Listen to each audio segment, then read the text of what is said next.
Chers amis téléspectateurs, chers frères et sœurs du bout des ondes, bonjour. C'est votre frère Amoussou Louis. Je suis encore avec vous en cette matinée pour vous encourager.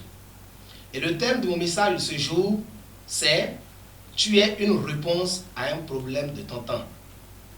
Tu es une réponse à un problème de ton temps. Chers frères et sœurs, Dieu, en créant chaque homme, a un but. Et nous le savons normalement. Et pour ceux qui ne savent pas, nous devons savoir que le Seigneur ne fait pas le hasard. Einstein a dit que Dieu ne joue pas au dé.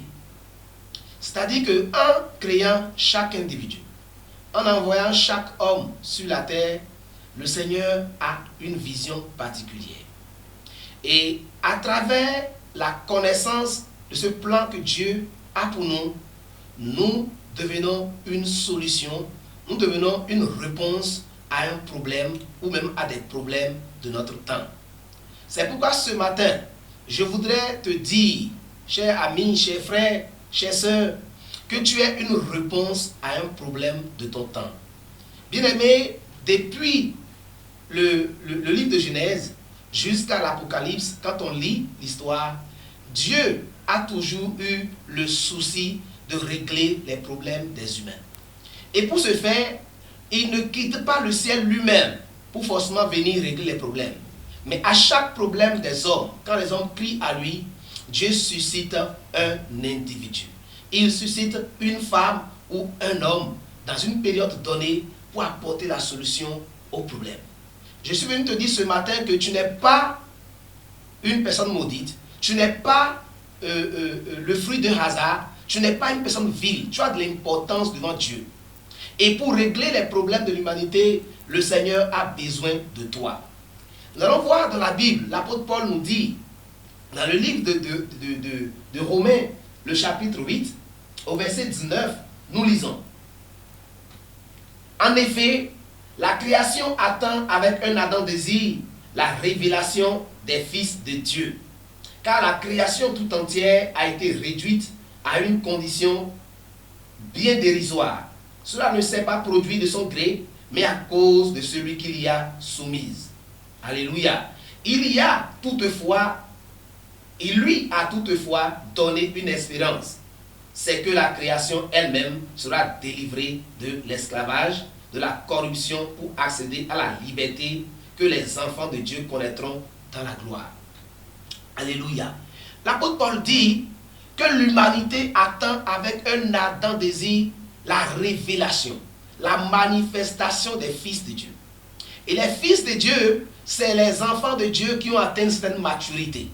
En donnant votre vie à Jésus-Christ, le Seigneur veut que vous grandissiez et que vous atteigniez l'image, que vous ressemblez à Christ. Et lorsque le Seigneur veut que nous ressemblions à Christ, c'est pour pouvoir nous utiliser pour régler un problème de notre temps. Alléluia. Donc, chaque enfant de Dieu devrait donc savoir qu'il n'est pas devenu chrétien, il n'est pas né sur la terre pour le hasard. Il doit donc entrer en lui-même, réfléchir et voir quel est le problème de mon temps que le Seigneur m'appelle à résoudre. Si tu comprends cela, tu dois te lever et chercher le Seigneur pour régler ce problème. Si nous ne résolvons pas les problèmes auxquels Dieu nous appelle, personne ne viendra le faire. Dans la Bible, nous lisons que lorsque le peuple d'Israël croupissait sous le joug des Égyptiens en tant qu'esclaves, Dieu a suscité Moïse. Moïse est venu et le Seigneur l'a utilisé pour libérer Israël. Alléluia. Dieu attend aussi que tu te lèves et que tu le cherches, que tu reçoives la révélation de la situation que vit l'humanité que tu dois régler. L'humanité aujourd'hui souffre des problèmes de santé, des problèmes financiers, des problèmes économiques, des problèmes sociaux. Et le monde subit l'oppression du diable. Et pour que Dieu libère ce monde, Dieu a besoin de toi. Que fais-tu, ma soeur? Que fais-tu, mon frère? Ce matin, je voudrais t'encourager à savoir que tu n'es pas sur la terre juste pour te promener, pour accompagner les autres. Dieu veut utiliser quelqu'un parmi nous pour encourager, comme moi je fais ce matin. Dieu veut bénir l'humanité à travers une invention, une découverte que tu vas te lever et faire. Dieu veut aider quelqu'un. Dieu veut aider quelqu'un à pouvoir peut-être inventer un médicament qui guérira les maladies qui oppriment et tuent. Aujourd'hui, il y a le corona qui tue, qui fatigue. Aucun vaccin vraiment important, efficace à long terme n'a encore été trouvé. Peut-être tu es la solution, tu es la personne que Dieu va inspirer pour inventer ce vaccin. Les gens, la mauvaise gouvernance dans nos pays, Dieu cherche quelqu'un pour prier.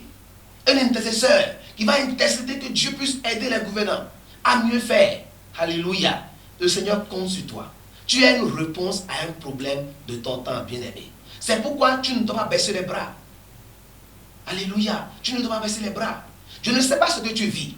Tu es peut-être accablé par des difficultés, des problèmes à ne pas en finir. Mais la Bible dit que lorsqu'on tourne vers le regard, on est rayonnant de joie. Et le visage ne se couvre point de honte. Tu te lèves et le Seigneur t'utilisera pour la gloire de son nom. Daniel et ses compagnons, lorsqu'ils étaient dans leur pays et que le Nebuchadnezzar a assiégé leur pays, il a pris Daniel et ses compagnons qui étaient des familles royales. Et la Bible dit que Nebuchadnezzar a voulu les mettre à côté pour les former afin qu'ils deviennent des sages qui donc le conseilleront pour qu'ils puissent bien gouverner. Et Daniel et ses compagnons ont été formés. Et Dieu, la Bible dit dans Daniel 1 que Dieu leur a donné la sagesse et l'intelligence, de telle sorte qu'ils surpassaient tous ceux de leur génération. Et ils pouvaient ainsi conseiller le roi, interpréter les songes et les visions. Aujourd'hui aussi, l'humanité a besoin des hommes qui vont se lever conseiller nos dirigeants. Des hommes qui vont se lever conseiller nos pasteurs.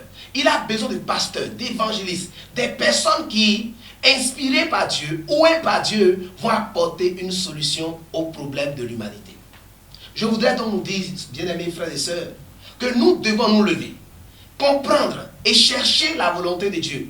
Lorsque vous cherchez la volonté de Dieu, lorsque vous priez le Seigneur, vous dites, Seigneur, je ne suis pas le fruit d'un hasard. Tu m'as amené sur la terre pour que je crée, pour que j'innove, pour que j'apporte une solution à l'humanité. Le Saint-Esprit va vous inspirer cela. Et nous allons nous lever. Chacun va se lever et apporter la solution à laquelle Dieu l'appelle. L'apôtre Paul a été celui par qui près de 2/3 du Nouveau Testament ont été écrits.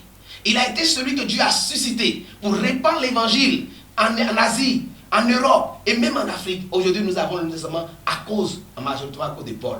Je ne sais pas ce que Dieu t'appelle à faire, mais la solution, la Bible nous dit, dans Jacques 1, verset 5, que si quelqu'un manque de sagesse, qu'il la demande à Dieu. Car Dieu donne à tous, sans rancune, sans juger, et Dieu la lui donnera. Pour accomplir ta destinée, pour être la solution, la réponse aux problèmes auxquels je t'appelle, tu as besoin de sagesse.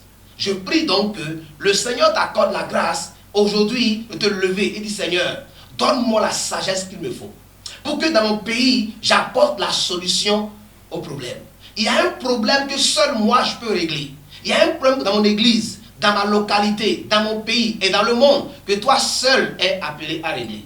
Moïse ne pouvait pas refuser la mission. Quand il a accepté, il a libéré Israël. Alléluia. Vas-tu accepter de te lever, chercher la face de Dieu pour régler le problème auquel il t'appelle? C'est votre frère Moussou Louis. Si ce matin tu as entendu, que tu as compris que tu n'es pas zéro, que tu es un héros, lève-toi et cherche le Seigneur. Éternel, je bénis ton nom pour ce message.